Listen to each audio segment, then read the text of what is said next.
చదవండి వాక్యము. అధ్యాయం ఏందమ్మా అమ్మా? 11వ అధ్యాయం. ఏ అధ్యాయము మనము ముగించుకున్నాం అప్పుడు? 7వ అధ్యాయం. దేవునామని ఆ 7వ అధ్యాయంలో ఏముంది? అక్కడ 4 దూతలు సముద్రం ఒడ్డు నుండి భూమి మీదను, చెట్ల మీదను, మనుషుల మీదను వాయువు మరి ప్రసరించకుండా నేను ఆపేస్తున్నప్పుడు మరి ఒక దూత వచ్చి, ఇదిగో ఆగుము, నా బిడ్డలకు ముద్ర వేయాలి అని 144,000 మంది, తర్వాత ఇశ్రాయేలు 12 గోత్రాలు, ఆ విషయం మాట్లాడుకున్నాం. మరి 7వ అధ్యాయం చెప్పి నేను 11వ అధ్యాయము చదివించడంలో ఆంతర్యం ఏముంది అనగా 6వ అధ్యాయము 10-11 వచనాన్ని బట్టి నేను 11వ అధ్యాయంలోకి వచ్చినాను. ఇది ప్రకటన గ్రంథము నేను చివరిగా ముగిస్తున్నాను. దీనికి ముందు పోను, వేరేగా మళ్ళీ చేద్దాం. ఎందుకంటే ఎవరు కూడా దాని మీద మనసు పెట్టకపోవడం, అదురున్నటువంటి అంత్యకాలపు సంగతులను గ్రహించకపోవడం, అది కొంచెము బాధాకరమని, ఇది ఈరోజుకు చివరిది అని నేను భావిస్తాను. ఎందుకంటే లోతులోకి వెళ్ళిపోతున్నాం. మీరు గ్రహించలేనటువంటి బహుశా వినని సంగతుల లోతులోకి వెళ్ళిపోతున్నాం. మీ వయసు ఇంతవరకు మాటలు వినలేదు అన్నటువంటి లోతులోకి. కారణం ఏమిటి అంటే, ముందు పరిశుద్ధాత్మ దేవుడే క్రమాన్ని పాటించలేదు. ఇది మీరు విన్నారా? వినలేదు. పరిశుద్ధాత్మ దేవుడు అధ్యాయాలు కంటిన్యూ చెప్పకపోతే ఈ యొక్క ప్రకటన గ్రంథము అర్థం కాదు. ఎక్కడ పరిశుద్ధాత్మ దేవుడు ముందుకు వెనుకకు రాయించాడు అంటే, ఈ 13వ అధ్యాయం 7వ అధ్యాయం తర్వాత ఈ 13వ అధ్యాయం రావాలి, తర్వాత 17వ అధ్యాయం రావాలి, 11వ అధ్యాయం రావాలి, తర్వాత 9వ అధ్యాయం వచ్చిన తర్వాత 8వ అధ్యాయం రావాలి. అది క్రమంలో ఉన్నటువంటి ఆ సందేశాన్ని అప్పుడు మనకు అర్థం అవుతుంది. అయితే నేను 11వ అధ్యాయం ఇప్పుడు ఎందుకు చెప్పడానికి కారణం ఏమిటంటే, ఈ యొక్క ముద్రలు ఏంటి? 6 ముద్రల వరకు చెప్పుకున్నాం. 6 ముద్రల కంటే ముందు 5వ ముద్రలో నాదా సత్యస్వరూపి పరిశుద్ధుడా, ఎంతకాలము నీ వాక్యము నిమిత్తము, ఇదిగో నీ సాక్ష్యం నిమిత్తము ఎంతవరకు మమ్మలకు తీర్పు తీర్చకాయుడు అని అపోస్తుడైన పౌలు మొరపెట్టాడు. ఈ 6వ ముద్రను అది సూర్యుడు కంబలి వలెను, చంద్రుడు రక్తబింబం వలెనన్నది ఎప్పుడంటే అంత్యకాలము ఇంకా మధ్యలో సంఘం ఎత్తబడక ముందు చివరిలో ఈ 7వ ముద్ర కానీ, 7వ పూర కానీ, 7వ ముద్ర కానీ పాత్రలు ఇవన్నీ ఆ చెప్పుతూ పోతున్నప్పుడు సంఘానికి శ్రమలు రావాలి, ఆ కట్కమృగం రావాలి. అబద్ధ అంత్యక్రీస్తు వచ్చిన తర్వాత ఆ పరిశుద్ధ దేవాలయంలో దేవుడిగా పనులను నిలిపివేసి, నేనే దేవుని, నన్ను పూజించండి అని చెప్పినప్పుడు అప్పుడు 70వ వారం ఈరోజు నేను పెట్టినట్టు అంశం కూడా అదే. ఏంది? అంత్యకాలము పబ్లిక్, తర్వాత ఏం పెట్టిన అంత్యవారము 70 వారాల యొక్క చిక్కుముడి అని ఆలోచించి ఆ అంశాన్ని పెట్టడం. అసలు ఏంటిది? 3 యొక్క వాక్య సందేశం ఉన్నటువంటి భేదము అని అనగా, అక్కడ అంత్యకాలంలో అంత్యకాలం ఎప్పుడు సంభవిస్తుంది? అంత్యకాలం అనగా తీవ్రమైనటువంటి రాకడలో ఆ 6 ముద్రలలో జరగనటువంటి అనేకులు అబద్ధ ప్రవక్తలు, కరువులు, కాటకాలు, తెగుళ్ళు ఇవన్నీ సంభవించాలి. అవన్నీ సూచాయ నీడ వలనే అవి వెలపటను లోపటను రాయి టూకీ కానీ చెప్పుకున్నాము, మీరు గ్రహించారో లేదో. అవన్నీ సంభవించాలి. ఆ కట్కమృగం రావాలి, నేనే దేవుడు అని పరిశుద్ధ మందిరంలో, అది మందిరం కట్టబడాలి, మందిరంలో వానికే బలులు అర్పించాలి. ఇవన్నీ శ్రమలు అనుభవించినాక అనేకులు చెప్తున్నారు 7 ఏళ్ల శ్రమల కాలం. నేను ఇక్కడో పోతలేని ఇక్కడనే ఉంటున్నాను. 7 ఏళ్ల శ్రమలు 7 ఏళ్ళు జరగవు. అదే మీరు వినని సంగతి. అందులో ఒక కాల పరిమితి, కాల నిడివి అనేది నిపుక్తమై ఉంది. ఏంటి కాలం అనగా, ఒకసారి 6వ అధ్యాయము 10-11 వచనాలు అక్కడ కొంచెము విరమణ జరిగినట్టు వారు సత్యస్వరూపి పరిశుద్ధుడా, ఎందాక తీర్పు తీర్చకయు మా రక్తము నిమిత్తము భూని నివాసులకు ప్రతిదండన చేయకు ఉందువని బిగ్గరగా కేకలు వేసిరి. తెల్లని వస్త్రము వారిలో ప్రతి వారికి ఇయ్యబడెను, మరియు వారి వలనే చంపబడబో వారి సహదాసుల యొక్కయు సహోదరుల యొక్కయు లెక్క పూర్తియగు వరకు ఇంకా కొంచెం కాలము విశ్రయింపవలెనని వారితో చెప్పబడింది.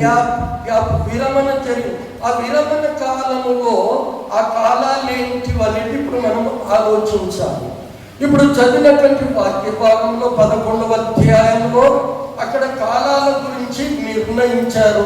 ఆ కాలాల గురించి మీరు ధ్యానించారు లేదా తర్వాత, కానీ అక్కడ ఒకసారి 11వ అధ్యాయము 2-3 వచనాలు కొంచెం. ఆలయమునకు వెలుపటి ఆవరణము, ఆలయము వెలుపటను ఆవరణమును కొలత వేయక విడిచిపెట్టుము, అది అన్యులకు ఇయ్యబడెను.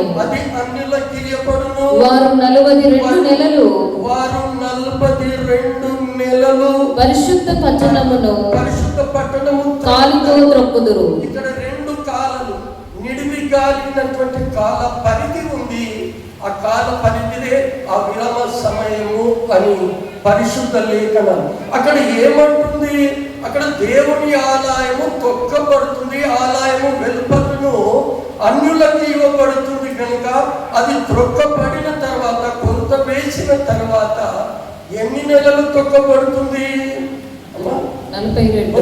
42 నెలలు. కొంచెం ఇంకా కొంచెం కింద చదివితే నేను నా 2 సాక్షులకు, ఇది ఒక సెపరేట్ 2 సాక్షులు ఎప్పుడు వస్తారు? వాళ్ళు చేసే పరిచర్య ఏంటి? ఇప్పుడు దాన్ని జోలికోవడం లేదు. 2 సాక్షులు వస్తారు దేవుని దగ్గర నుంచి. అక్కడ అపవాదితో ఖడ్గమృగంతో పోరాటం చేస్తారు. 3.5 సంవత్సరాలు ప్రకటన చేసిన తర్వాత వాళ్ళు మళ్ళీ ప్రభు పిలుచుకుంటాడు. అదంతా వేరే సందేశం. అక్కడ కింద ఉన్నటువంటిది 6వ వచనము. అమ్మ చదవండి. తాము ప్రవచించు దినములు వర్షము కురవకుండా ఆకాశమును మూయుటకు వారికి అధికారము కలదు, మరియు వారికి ఇష్టమైనప్పుడెల్లా నీళ్లు రక్తము చేయుటకును నానా విధములైన తెగుళ్లతో భూమిని బాధించుటకును వారికి అధికారము కలదు. ఇక్కడ ఉన్నటువంటిది అన్నిలకి 42 నెలలు పరిశుద్ధ పట్టణ కాలితో దొరుకుతురు. అది తర్వాత ఇక్కడ ఉన్నటువంటి వాక్య భాగం మనము ఆలోచన చేసినట్టయితే ఇదే 12వ అధ్యాయం కిందికి వచ్చినప్పుడు 6వ వచనం. ఇది ఒక కాల నిడివి కలిగినటువంటి సమయం 42 నెలలు. 12వ అధ్యాయము 6వ వచనము. ఆ స్త్రీ అరణ్యమునకు పారిపోయెను, అచ్చట వారు 1260 దినములు ఆమెను పోషింపవలనని దేవుడు ఆమెకు ఒక స్థలం. ఇక్కడ ఇప్పుడు 11వ అధ్యాయంలో 42 నెలలు బాగా గమనించండి. 3వ వచనంలో అదే 11వ అధ్యాయంలో కూడా ఏమిటో ఒకసారి చదవండి సిస్టర్. నేను నా 2 సాక్షులకు అధికారం ఇచ్చేదను, వారు గోనెపట్ట ధరించుకొని 1260 దినములు. ఈ కాల పరిధులను మనం ఎలాగో వివరించాలి. ఇక్కడ అంటున్నాడు 42 నెలలు అంటున్నాడు. ఇక్కడ 1260 దినములు కదా, ఇది ఒక కాల పరిధి. ఇక్కడ 42 నెలలు 1260 దినములు ఒకటి, ఇది ఒక కాల పరిమితి. రెండోది ఇక్కడ వచ్చే వరకు 12వ అధ్యాయము 14వ వచనములో అక్కడ ఒక మాట చేసే కాలము ఎట్లా మనం వివరిస్తాము. అందువలన ఆమె అరణ్యంలో ఉన్న తన చోటికి ఎగురునట్లు గొప్ప పక్షిరాజు రెక్కలు కలిగి 2 ఆమెకి ఇయ్యబడెను. అచ్చట ఆ సర్ప ముఖమునకు చూడకుండా ఆమె ఒక కాలము కాలములు అర్ధకాలములు పోషింపబడును. ఇక్కడ ఒక కాలం అంటే 2 కాల పరిమితులు. ఇవి ఎట్లా చెప్పాలి? అందరూ బోధకులు ఏం చెప్తున్నారంటే 7 ఏళ్ళ శ్రమల కాలం, కానీ దాని వివరణ ఇవ్వడం లేదు. ఇక్కడ ఏమంటున్నాడు అంటే 42 నెలలు అంటున్నాడు, తర్వాత 1260 దినములు అంటున్నాడు. ఇక్కడ వచ్చేసరికి కాలము, కాలములు, అర్ధకాలము, ఈ కాలాల యొక్క నిడివి 2 కాలాలు, అక్కడ కొంచెం కాలము విశ్రమించవలను. ఈ కాల పరిమితి జరగాలి. ఈ కాలం ఉన్నటువంటి సంబంధాన్ని మనం తెలుసుకోవాలి. అది జరిగిన తర్వాతనే ఆ 8వ అధ్యాయం 1వ వచనంలో 7వ ముద్ర విప్పబడుతుంది. ఆ 8వ తర్వాత 8 అధ్యాయంలో మళ్ళీ 7 బూరలు అది ఊదుతూ 8, 9 అధ్యాయాలు 6 బూరలు ఊదబడి 11వ అధ్యాయం 15వ వచనంలో 7వ బూర ఊదబడుతుంది. కారణం ఏమంటే మధ్యలో గ్యాప్ ఏం జరిగింది, శ్రమలు సంఘానికి ఏమి రాబోతున్నాయి. ఇక్కడ చెబుతున్నటువంటి మాట 42 నెలలు. 42 నెలలు ఇది యూదుల ఆచార ప్రకారము, అది చంద్రమానము ప్రకారం మూనార్ ప్రకారంగా వాళ్ళకు నెలకు 30 రోజులు. అది యూదుల క్యాలెండర్ ప్రకారము ప్రతి నెల 30 దినాలు అనగా అది చంద్రమానముతో కొలుస్తారు. కానీ రోమియోలు ఏం చేస్తున్నారంటే సోలార్ అనగా సూర్యమాన దాంతో ఈ క్యాలెండర్ అది 31 నెలకు 31 రోజులు, అంటే సంవత్సరానికి 360 రోజులేమో యూదుల ప్రకారము క్యాలెండర్ ఉంటుంది. అదే రోమియోల ప్రకారము సంవత్సరానికి 365.5. అది మీరు 10th క్లాస్ 9th క్లాస్ టీచర్లు చెప్పినప్పుడు వినుంటారు. ప్రేమైన దేవుని సంగమా, ఇక్కడ 42 నెలలను మనం ఏ రీతిగా విభజిస్తాం? 42 నెలలు అంటుంది. అదే 3వ అధ్యాయంలో 1260 దినములు. చాలా జాగ్రత్తగా మీరు క్యాలిక్యులేషన్ చెయ్యాలి. నేనేమన్నాను, యూదుల క్యాలెండర్ ప్రకారము ఆ చంద్రమానం ప్రకారము 30 రోజులు, అంటే 42 నెలలు ఇంటూ 30 దినములు అంటే ఎన్ని రోజులు అవుతున్నాయి? 42 ఇంటూ 30 అనగా 1260 రోజులు అంటారు. That is the meaning secret. ఆ 42 నెలలను నీవు ఇంటూ 30తో గుణకారం చేస్తే ఎంత వస్తుంది?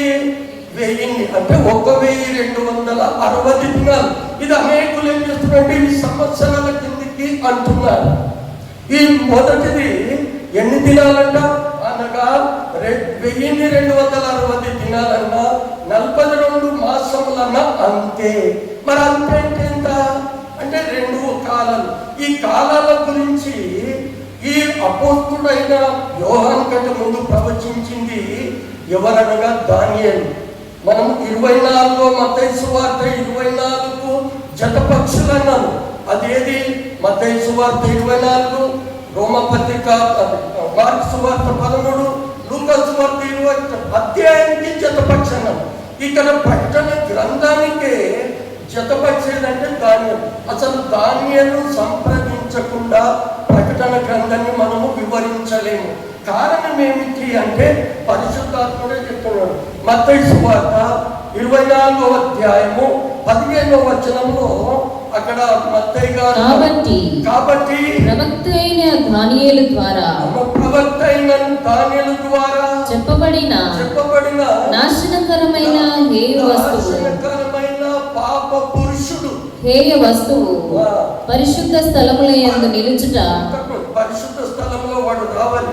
చాలా మంది పెద్ద పెద్ద వస్తాడు, అయిపోయింది, వస్తాడు. ఇవన్నీ ప్రవచనాలు నెరవేర్పు జరగకూడదా? అంత్యకాల సంభవాలు సంభవించకుండా ప్రభు ఎలా వస్తాడు అనుకుంటున్నారు జనాలు? ఇంత స్పష్టంగా చెప్తుంది. ఇప్పుడు అదే మత్తయి సువార్త 24:9 ఏమంటుందమ్మా? 9వ వచనం, అప్పుడు జనులు మిమ్మును శ్రమ పాలు చేసి చంపెదరు. అప్పుడు జనులు మిమ్మును శ్రమల పాలు చేసి చంపెదరు. ఇది మరి ఎవరు? సంఘం ఎత్తబడు. శ్రమలు ఎవరికి? ఈ వచనాలు ఎడబెట్టుకుంటారా బోధకులు? మీరు జనులు మిమ్మల్ని నిందించి హింసించి మీరు చంపెదరని లేఖనాలు చెప్పి ఆ పాప పురుషుడు అనగా అబద్ధ క్రీస్తు అనకుండా నేనేమన్నా అబద్ధ అంత్యక్రీస్తు, యాంటీ క్రైస్ట్. ఇది నాశన పుత్రులు బయలుపడాలని దానియేలు చెప్పాడు. రెండోది ఈ 70 వారాలు చాలా చెప్పాడు. దాని మీద ఇప్పటికీ ఎవరికి క్లారిటీ లేదు. సార్ రాబర్ట్సన్ అనే ఒక సైనికుడు, అమెరికా సైనికుడు కొన్ని క్యాలిక్యులేషన్ చేశాడు. ఆ బుక్ను ఇంగ్లీష్లో చాలా రోజుల నుంచి నేను చదువుతున్నాను. అక్కడ చదివినటువంటి బుక్లో ఈ క్యాలిక్యులేషన్ 70 వారాలు ఎట్లా, 69 వారాలు ఎట్లా, ఎప్పుడిప్పుడు ఇవన్నీ సంభవిస్తాయన్నప్పుడు మొదలు మనం ఏం చెప్తున్నాము, 42 నెలలు ఇంటూ 30 అంటే 1260 దినాలు. 1260 దినాలు అంటే 3.5 సంవత్సరాలు. హల్లెలూయా. This the first. ఇది ఒక నిడివి. ఆ 7 శ్రమల దినాలలో, ఆ 7 సంవత్సరాల దినాలలో 3.5 సంవత్సరాలు, 3.5 సంవత్సరాలు కలిపితే 7 సంవత్సరాలు. ఆ 7 సంవత్సరాలలో ఒకేసారి జరగదు. 3.5 సంవత్సరాలలో ఈ యొక్క బూరలు, ఈ యొక్క ముద్రలు విప్పబడి, శ్రమలు అనుభవించి, పాప పురుషుడు బయలుపడి పరిశుద్ధ పట్టణంలో దేవాలయంలో కూర్చున్న తర్వాత ఇవి ముగించబడి సంఘం ఎత్తబడుతుంది. మిగతా 3.5 సంవత్సరంలో వారి యొక్క క్రూర ముఖమును, యుద్ధము, అరుగిద్దోని యుద్ధంలో ఆ క్రూర ముఖమును ప్రభువు చంపేసి పాతానికి వచ్చిన తర్వాత అప్పుడు నూతన ఆకాశము, నూతన భూమి జరుగుతుంది. ఈ యొక్క 3.5 సంవత్సరాలు ఎలాగంటే ఇప్పుడు మనం వివరించుకున్నాం. అంటే 42 నెలలు ఇంటూ 30, 1260 రోజులు. 1062 దినాలంటే అది 3.5 సంవత్సరాలు అక్కడ ఉన్నది. మళ్ళీ నేనేం చెప్పాను అక్కడ, కాలములు, అంత్యకాలము అని ఎవరంటే ప్రవక్త అయిన దానియేలు గ్రంథాన్ని మనము ఇప్పుడు చదువుకున్నాం. దానియేలు ప్రవక్త చెప్పిన అంత్యకాల పాప పురుషుడు బయలుపడను. ఒకసారి దానియేలు గ్రంథము 9వ అధ్యాయము 24 చదువుకుందాము. సమయం 5 నిమిషాలు. తిరుగుబాటును మానుపుటకును, పాపమును నివారణ చేయుటకును, తిరుగుబాటును మానుపుటకును, పాపమును నివారణ చేయుటకును, దోషము నిమిత్తము ప్రాయశ్చిత్తము చేయుటకును, దోషము నిమిత్తము ప్రాయశ్చిత్తము చేయుటకును, ప్రాయశ్చిత పాప క్షమాపణ జరగాలి. యుగాంతము వరకుండునట్టి, యుగాంతము అనగా అంత్యకాలం వరకు నీతిని బయలుపరచుటకును, ధర్మశాస్త్రము, ధర్మము, దర్శనమును, ప్రవచనమును ముద్రించుటకును, అతి పరిశుద్ధ స్థలమును అభిషేకించుటకును, నీ జనమునకును, పరిశుద్ధ పట్టణమునకును 70 వారములు విధింపబడెను. 70 వారములు చిక్కుముడి అని చెప్పానే. ఇవన్నీ విడిపించిన తర్వాతనే ఆ పాప పురుషుడు, నాశన పాత్రుడు అయినటువంటి వాడు రావాలి. ఆ మధ్య కొంచెం చదవండి, 25-22 వచనాల వరకు. యెరూషలేమును మరలా కట్టించవచ్చునని, ఆజ్ఞ బయలుదేరిన సమయం మొదలుకొని అభిషక్తుడు అంటే అందరికీ అర్థమవుతుంది అనుకుంటున్నా నేను. ఆ పట్టణం మళ్ళీ అనగా దేవుని మందిరం కట్టబడాలి.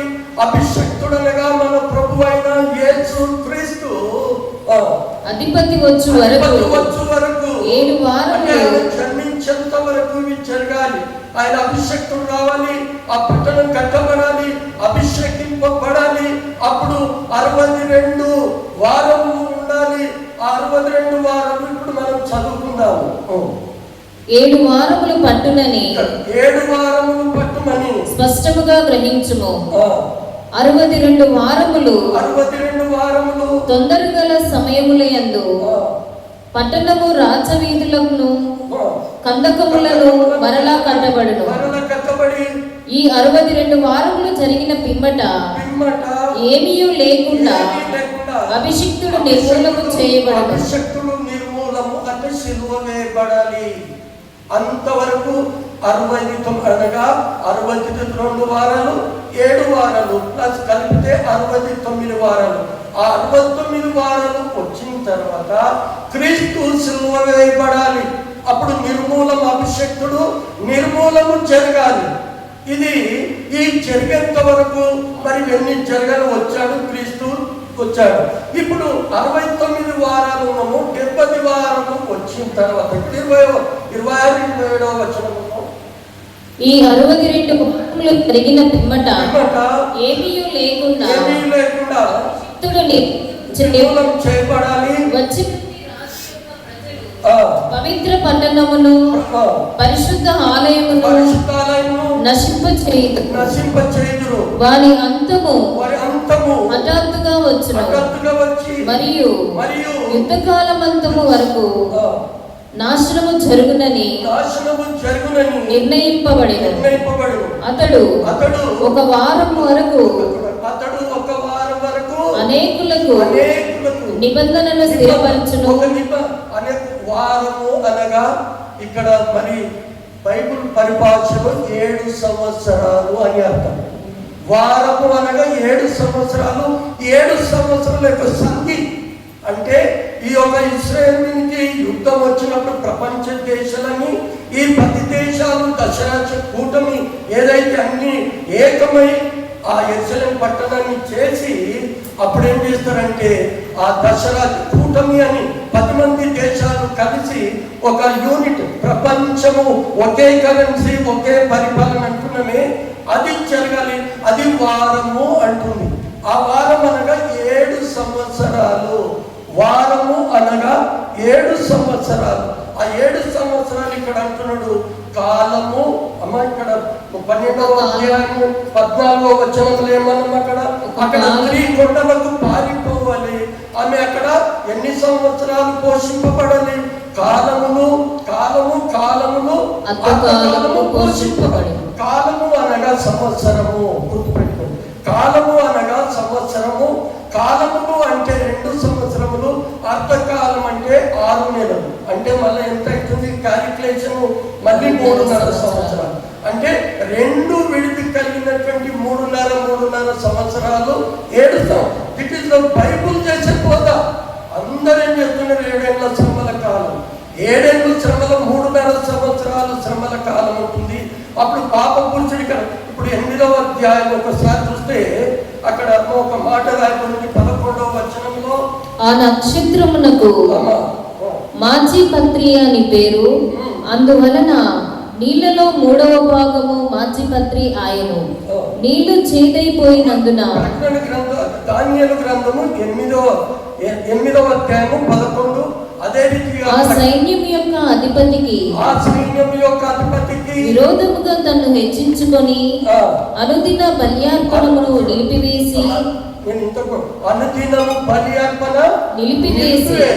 అక్కడ ఏమంటున్నాడు? ఇదే మాటను అదే 11వ అధ్యాయం 31 కూడా చూడాలి. ఏం రాయబడిందో దానియేలు గ్రంథము 11వ అధ్యాయము 31వ వచనం. అతని పక్షమున శూరులు లేచి పరిశుద్ధ స్థలపు కోటను అపవిత్రపరిచి అనుదిన బలి నిలిపివేసి. అనుదిన బలి ఈవెన్ని చెప్పింది అక్కడ అపోస్తులైన పౌలు తెస్సలోనిక పత్రికకు రాశాడు. ఆ మాట చెప్పుకొని ముగించుకుందాం. 2 తెస్సలోనిక రాసిన పత్రిక 2వ అధ్యాయం 1 నుంచి 4 వచనం వరకు ఈ దానియేలు ప్రవచించిన ప్రవచనము అక్కడ పౌలు గారు కూడా రాసినట్టుగా మనం చూస్తున్నాం. 2వ పత్రిక 2వ అధ్యాయము 1 నుంచి 4 వచనం. సహోదరులారా ప్రభు దినం ఇప్పుడే వచ్చి ఉన్నట్టుగా. అంటే అప్పటికి కూడా అంటే ఎప్పుడు పౌలు ప్రకటించే కాలంలోనే అబద్ధ క్రీస్తులు వచ్చారన్నట్టు. అంతే కదమ్మా. పౌలు ప్రకటించున్నాడంటే అక్కడ ఏమంటున్నాడు? 1వ వచనంలో ప్రభు దినం ఇప్పుడే వచ్చినట్టుగా ఆత్మ వలనైనను మాట వలనైనను మా యొద్ద నుండి వచ్చినదని చెప్పిన పత్రిక వలనైనను ఎవడైనను చెప్పిన ఎడల మీరు త్వరపడి చంచల మనస్సులు కాకుండా వలనని. అప్పటి నుంచి వస్తున్నారు, ఇప్పుడు వస్తున్నారు, దొంగ పాపలు వస్తున్నారు, ఇప్పుడు వస్తున్నారు, అనేకులు వస్తున్నారు. కానీ అంతిమ అబద్ధ క్రీస్తు అపవాది అనేటువంటి క్రూరముఖము రావాలి, దేవుని పరిశుద్ధ పట్టణంలో కూర్చోవాలి. అక్కడ ఏమంటుంది? మీరు సంచల మనుషులు కాకండి అంటూ బెదిరకుండవలెనని మన ప్రభు అయిన యేసుక్రీస్తు రాకడను బట్టి మనము ఆయన యొద్ద కూడుకొనుటకు బట్టి మిమ్మును వేడుకొనుచున్నాను. మొదట భ్రష్టత్వము సంభవించి నాశన పుత్రుడగు పాప పురుషుడు బయలుపడితేనే గాని ఆ దినము రాదు. మరి ఈ లేఖనాలు వాళ్ళు ధ్యానించరా? ఇవి జరగాలి కదా. ఇది పాప పురుషుడు వాడు బయలుపడి బలిని నిలిపేసి దేవాలయంలో నేనే నన్ను ఆరాధించండి. ఈ దినములు కనిపించాలి. ఏ విధంగా అంటే 70 వారాల యొక్క చిక్కుముడి విడిపించాలి.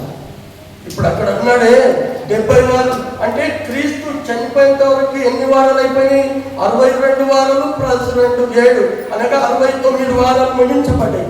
క్రీస్తు ఎప్పుడైతే చనిపోయి పునరుత్థానుడు ఈ పాప పురుషుడు వచ్చినప్పుడు 70వ వారము ప్రారంభమవుతుంది. ఆ ప్రారంభము జరగకుండా ఈ ప్రభువు మనకు రాడు రాడు రాడు రాడు. ఇవన్నీ మనం కనిపెట్టుకోవాలి. వచ్చినప్పుడు ఆ క్రూర ముఖము అనగా అబద్ధ అంత్యక్రీస్తు వాడు వచ్చి యెరూషలేము దేవాలయంలో నేనే దేవుడని కూర్చోవాలి అంటే, అందుకనే దానియేలు ప్రవచించిన ఆ ప్రవచన కాలం ఏమిటంటే కాలములు తర్వాత అర్థకాలం. ఇది 3.5 సంవత్సరాలు ఒక నీటిది. అక్కడ ఉన్నటువంటి అక్కడేంటి 42 నెలలు 1260, అదొక 3.5 సంవత్సరాలు, ఇదొక 7 సంవత్సరాల యొక్క శ్రమల దినాలు అని బోధకులు వివరించాలి. కలిపి కొడితే అంత అయిపోయింది అని కాదు. ఈ 3.5 సంవత్సరాలలో ఏం జరగాలి అంటే, ఈ పాప పురుషుడు నాశన పురుషుడు వీడు బయలుపడి యెరూషలేము పట్టణంలో కూర్చుంటే అప్పుడు 70వ వారము ప్రారంభమవుతుంది. అక్కడ ఉన్నటువంటి ఈ కాలం నిడివి 2 కాలాల యొక్క అంతర్యంలో అంత భేదం ఉన్నటువంటి కాలాలు అక్కడ 42 నెలలు లేక 1260 అనగా 1260 దినాలు. ఆ కాలంలోని ఆ విశ్రమించే కాలంలో నిడివి లేకుండా ఈ ప్రకటన గ్రంథముగా వచ్చే క్రూరముఖం అంటే ఎలా అర్థమవుతుంది? అందుకనే పరిశుద్ధాత్మ దేవుడు ఈ క్రమవరుసలో ఈ అధ్యాయాలను రాయించలేదు. ఒకసారి 13వ అధ్యాయం ధ్యానించాలి. దీనికంటే ముందు కాలం తీసుకున్నాం. తర్వాత ఆ క్రూర ముఖము ఎక్కడికి వెళ్ళి వస్తాడు, వాడు ఎంతమంది వస్తాడు, ఏ ప్రాంతానికి వెళ్ళి వస్తాడు, ఏ దిక్కుకి వెళ్ళి వస్తాడు అనేది తర్వాత వస్తుంది. అప్పుడు ఎట్లా అవుతుంది అనేది తర్వాత అప్పుడు ఇద్దరు సాక్ష్యం రావాలి. ఇదంతా జరగాలి. కనుక ఇది కంటిన్యూవేషన్ లేకపోతే ఈ ప్రకటన గ్రంథాన్ని అర్థం చేసుకోవడం చాలా అసాధ్యమైంది. కనుక నాకు నేనే ప్రకటించుకున్నాను, నాకు నేనే. ఎందుకంటే కంటిన్యూ లేకపోతే నేను మళ్ళీ చెప్పాలి. ఇప్పుడు 1వ అధ్యాయం ఉంది, 4వ అధ్యాయం ఉంది.